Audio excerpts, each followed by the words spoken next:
Bonjour à tous, aujourd'hui on va tester ces petits émetteurs récepteurs vidéo HF, HD SDI, HDMI.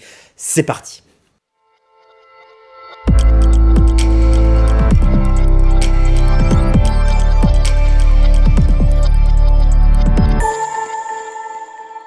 Alors voilà, donc j'avais déjà fait une vidéo là-dessus sur le Holyland Mars 400 et maintenant je passe directement au Pro. Il paraît qu'il y a une amélioration énorme. On va voir ça ensemble.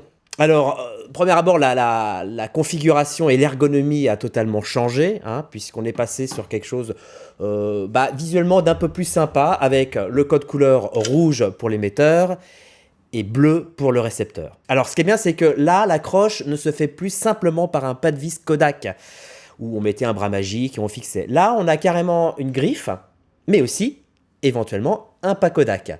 Alors, l'avantage de la griffe, c'est que d'un seul coup, on va pouvoir l'accrocher, j'ai envie de dire, par exemple sur des hybrides, où on va pouvoir utiliser des systèmes de fixation sur les caméras professionnelles, autres que les bras magiques, parce qu'un bras magique, c'est ultra saoulant, parce que tu as beau serrer comme un malade, ça finit avec le poids par bouger, par se dévisser, par faire effet de levier et bouger dans tous les sens. Et donc, tu te dis que le porte-griffe, c'est plutôt sympa parce que tu peux directement l'accrocher et le système de fixation est beaucoup plus simple. Alors, c'est vrai que vu ici, c'est un peu compliqué. Moi, je l'aurais mis ici, parce que comme ça aurait permis de le mettre comme ça, avec les petites antennes vers le haut sur un hybride. Mais malheureusement, ici, c'est pas possible parce que vous avez l'emplacement batterie.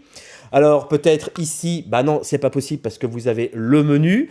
Donc, en fin de compte, t'as pas d'autre choix de le mettre que sur le côté du récepteur ou de l'émetteur. Donc, ça fait un truc qui dépasse. Alors, moi, personnellement, sur l'Alexa, je l'ai fixé comme vous le voyez. C'est plutôt sympa, c'est plutôt ergonomiquement. Il n'y a rien, il n'y a pas grand-chose qui dépasse. Voilà, c'est plutôt sympa. Alors, il paraît que sur ce modèle, le gros plus, c'est la latence. Oui, parce que sur l'ancien modèle, au niveau Leland, il y avait quand même des problèmes de latence et je vais réexpliquer pourquoi c'est problématique, la latence, quand on l'utilise vraiment dans un domaine professionnel. Alors, je l'ai testé sur un tournage en configuration pour voir réellement, parce que c'est vrai que l'utiliser comme ça dans sa chambre, faire des tests, ça va, mais c'est vrai que l'utiliser 2 jours en configuration tournage, c'est plus utile parce qu'on est vraiment confronté à tous les problèmes qu'on connaît tous sur les tournages. Alors au niveau de la latence, je suis pas séduit quoi. Il y a encore un décalage qui est trop fort. Alors, ce qui est très bizarre, c'est que sur le site internet, c'est annoncé comme une faible latence de 0,08 secondes. J'ai pas eu l'impression de les avoir, ces 0,08 secondes. Et c'est problématique parce que l'assistant caméra a très vite été, on va dire, un peu emmerdé. Oui, parce que la latence, c'est pas négligeable. Alors, tout dépend effectivement de la configuration dont vous êtes. Si par exemple, vous êtes sur un retour client et juste pour avoir un retour vidéo à droite ou à gauche, très franchement, la latence, on s'en bat un peu les couilles. Par contre, si vous l'avez pour un assistant opérateur qui, de manière générale, travaille quand même le point, on va dire, à 50%, pas plus, avec des marques de repères, il est quand même assez rivé sur son moniteur et a besoin d'avoir un maximum de temps réel pour être à l'affût du point. S'il y a une latence, ça ne joue pas en sa faveur, parce qu'il aura un décalage pour faire le point. Et après, si on s'imagine qu'il y a un retour pour le réalisateur, qu'il est équipé d'un retour son avec un casque, lorsqu'il va avoir un dialogue ou un chant contre chant se faire, il va avoir un décalage entre le son et l'image qui ne va pas être nickel non plus. Donc, parfois, sur des tournages professionnels, ça peut poser problème. Or, sur celui-ci, sur ce nouveau modèle, j'ai encore ce problème. Il y a plusieurs modes de configuration. Vous avez le HD mode, le speed mode et le balance mode.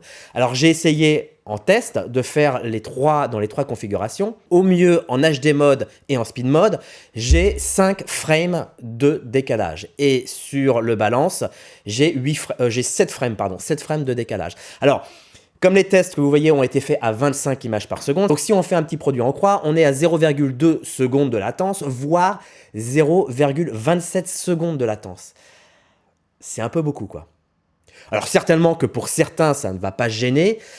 Pour le Mars 400 Pro, qui est soi-disant pour le domaine professionnel, ça risque de pêcher un peu, quoi. Sinon, en termes de qualité, c'est totalement irréprochable. On a une qualité vidéo qui est vraiment extraordinaire. Ça a d'ailleurs été un peu mieux retravaillé sur la version Pro.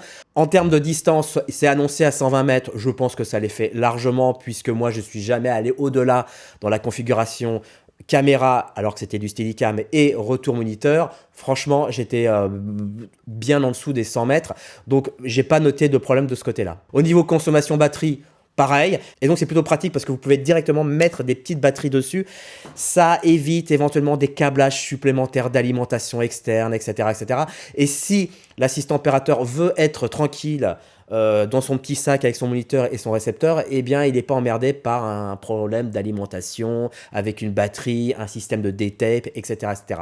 Et en plus, l'autonomie est assez intéressante. Voilà, sinon j'ai pas réussi. Alors peut-être que je me trompe, mais j'ai pas réussi à le pareiller avec un autre modèle de chez Holyland, genre le Mars 400 tout court. Ça aurait été pratique parce que comme ça me permettrait par exemple d'avoir un émetteur et deux récepteurs. Un récepteur pour le moniteur réalisateur et un autre récepteur pour le moniteur assistant caméra. Bien évidemment, on retrouve encore la fonction Wi-Fi qui peut distribuer évidemment sur des iPads, sur des smartphones, évidemment le signal vidéo. Rien ne change de ce côté-là. Bref, on a un produit qui est vraiment top de chez top, sauf pour moi, la latence qui peut être problématique sur un tournage professionnel. Voilà, si vous avez des questions, il y a l'espace commentaire. Et bien évidemment, si vous ne connaissez pas la chaîne et que vous venez de la découvrir, je vous invite à vous abonner et je vous retrouve à très vite. Ciao!